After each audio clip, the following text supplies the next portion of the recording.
Namaste, pranams, and welcome to all of you. Those of you joining us here on site at Sankat Mochan Hanuman Temple, and those joining us from different regions, perhaps around the world or locally here. So we are in the 7th night of our reading of the Ramāyana. So in this version, we're somewhat abbreviating it in order to fit it into a time frame that fits before oddity like this. So you won't hear the complete, every little part of the Tulsidas Ramāyana as we often would try to do, but this will be a more abbreviated part of it. So we welcome you to settle in and be transported by this beautiful story of our inner world. So this is a bridge to Lanka from Yuddha Kand. Within an hour, Vibhishan and 4 companions were over Ram's encampment. Having flown across the sea, he called to Sugriva from the sky. "I am Vibhishan, brother of Ravan. I come in peace to serve Ram." Sugriva sounded the alert, thinking them spies, and urged Ram to kill them. But Ram disagreed. Hanuman also was in favor of befriending Vibhishan because he had saved his life. "He has asked me for shelter. I am bound to give protection to all who surrender to me. That is my vow," declared Ram. Vibhishan descended from the air and fell at Ram's feet with his followers, pledging his allegiance. Ram asked him the strengths and weaknesses of the demons. "Kumbhakarna, my older brother, is to be feared," said Vibhishan.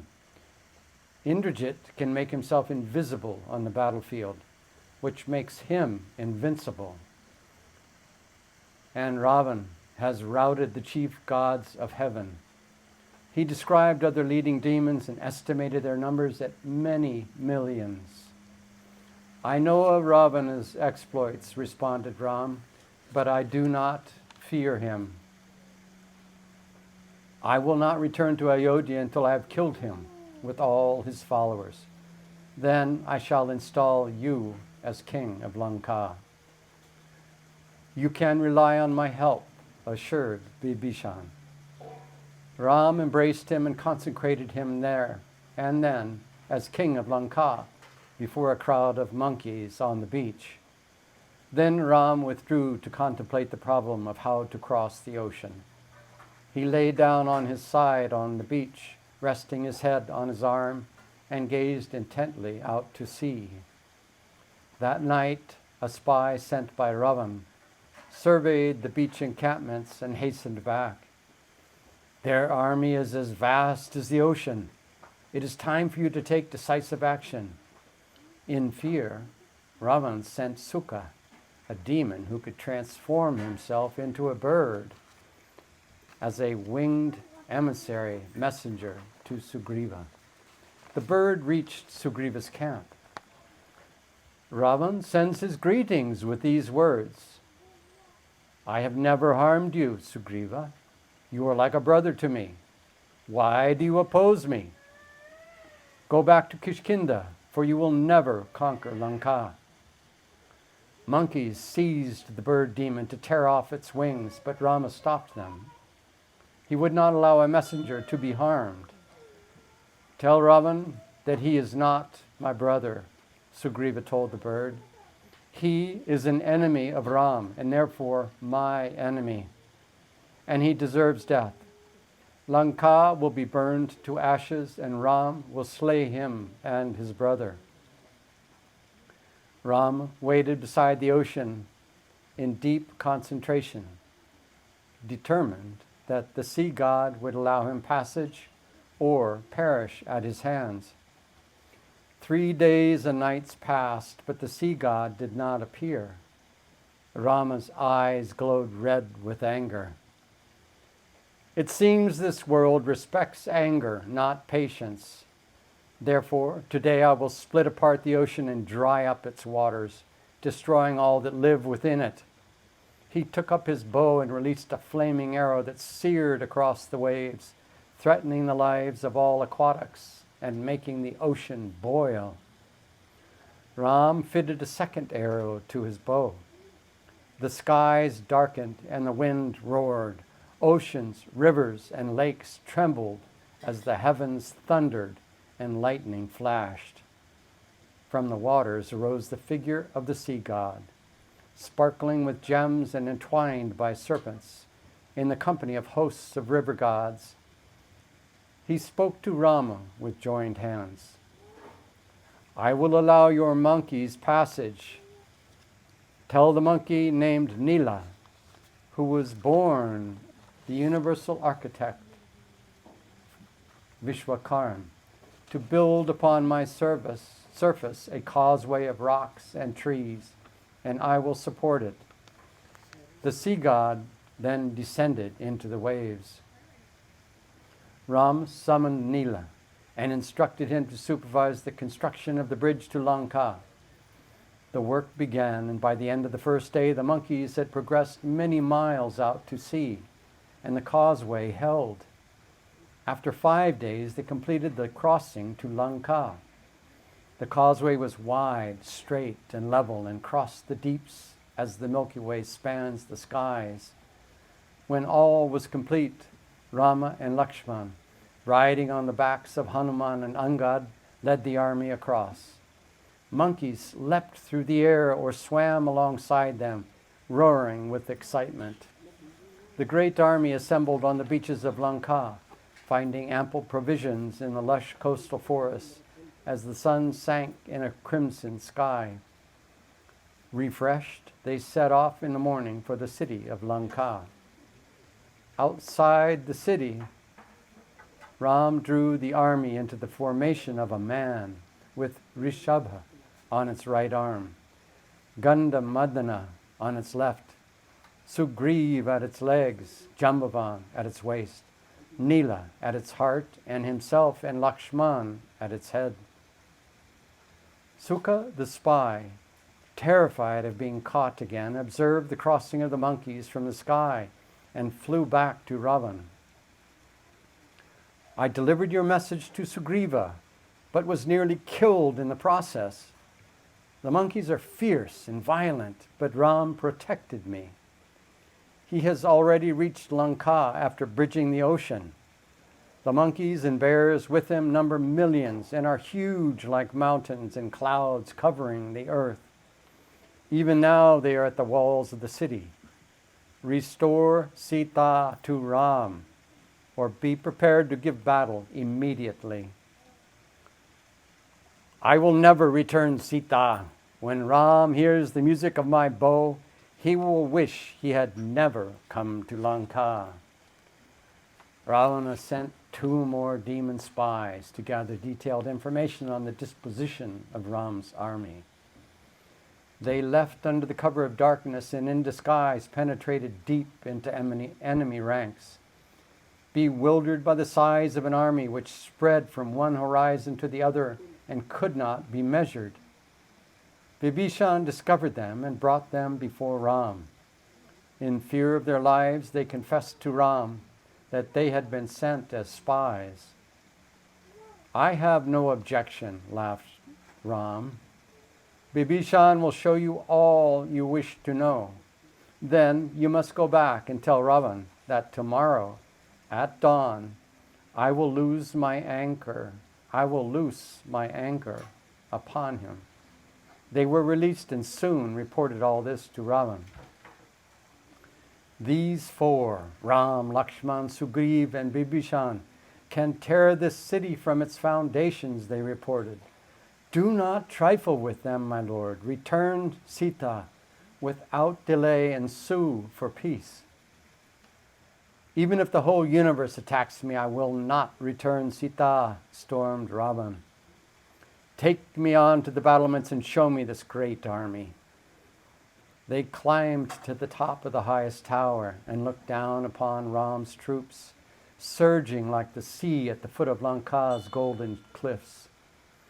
Sukha pointed out to Ravan the leading monkey warriors and described each of their strengths, estimating their numbers at many hundreds of thousands of millions.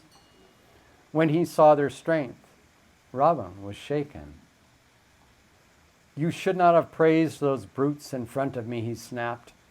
"What fools am I surrounded with? Be gone and do not return, both of you, and consider yourselves lucky to keep your lives." Ravan sent yet more spies, wanting every detail of Ram's movements. They too were captured and humiliated before being sent back to Ravan. He was now thoroughly alarmed, but firmly set against surrender. He went into his palace, where he sent for the sorcerer, Vidyujib. The obstinacy of Ravan. In his deranged mind, Ravan thought he might persuade Sita to marry him if he could convince her that Ram was dead. So he asked Vidyujib to conjure up a false image of Ram's head and a golden bow similar to Ram's. He entered the Ashoka grove, eager to see Sita's beautiful face, and found her beneath the surviving tree, sitting on the bare ground with her head bent in sorrow. "I bring you news of your husband," Ravana began. "He is dead. Now nothing stands in the way of your union with me. This is what happened last night.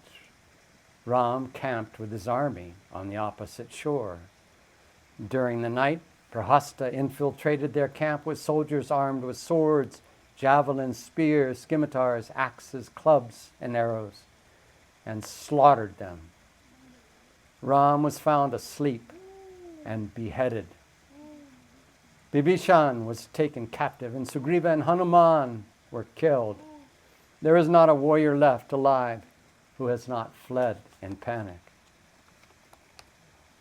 Ravana then produced the false head of Ram, covered in dust and blood, and placed it on the ground in front of Sita, and next to it the bow.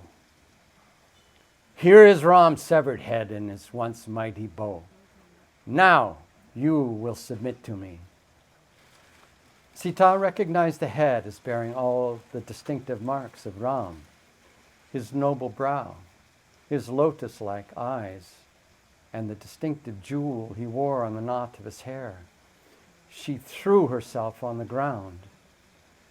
"Now I have no reason to live, for I have seen my husband die before me. O Ram! Astrologers predicted that you would have a long life, but now it is cut short. Why don't you speak to me? This girl who married you in your youth has turned out to be the cause of your death. Kill me, Ravan. Do one worthy deed in your life and unite this wife with her husband." At this moment, Ravan was interrupted by an urgent message from his generals, calling for his presence, and he hurried off. As soon as he had gone, a curious thing happened. Ram's head and bow vanished into thin air. This was not seen by Sita, but by her friend Sarama, the wife of Bibhishan, one of the demon attendants. "Dear Sita," she reassured, "do not be distressed by what you saw. It was a wicked illusion created by Ravan. Ram is alive and well. I have heard that he has crossed the sea and is this very moment camped outside the city walls with all of his forces. Lanka is full of preparations for war. Squadrons march on the streets. Weapons are polished, elephants decorated, horses yoked. Everywhere is the sound of drums and the rattling of chariots. But they will be no match for Ram. Soon your husband will take the city and win you back. If you like, I can make myself invisible by my magic art and take a message to him." "Dear friend, thank you for your words of encouragement," replied Sita.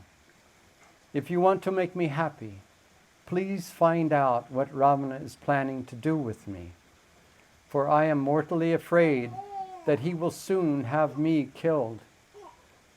Sarama left, returning soon with news of Ravana.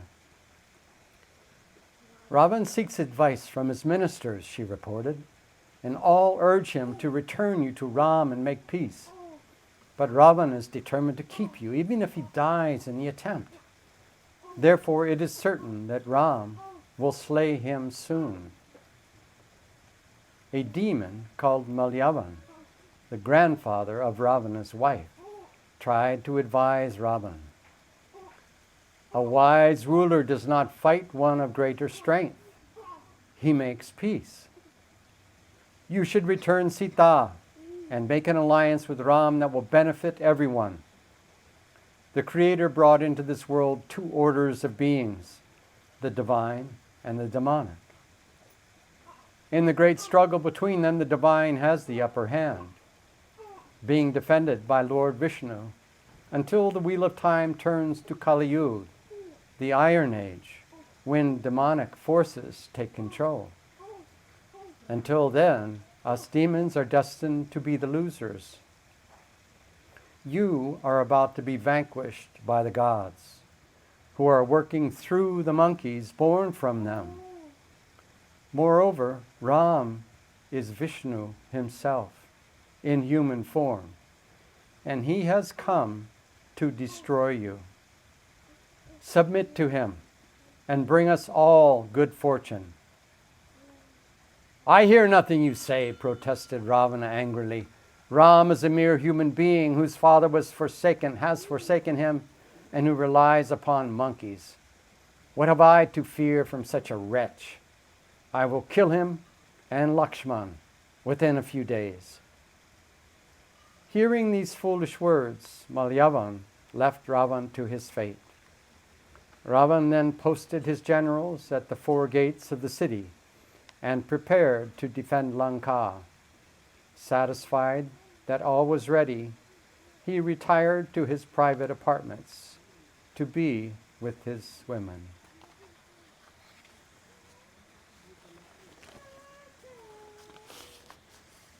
And that concludes reading number 7 for this evening. So thank you for your attention and energy. And we'll take a few more minutes to set up for the oddity, move some of these things out of the way, and you'll be welcome to come up closer toward the front here. So, thank you. Jai Sitaram.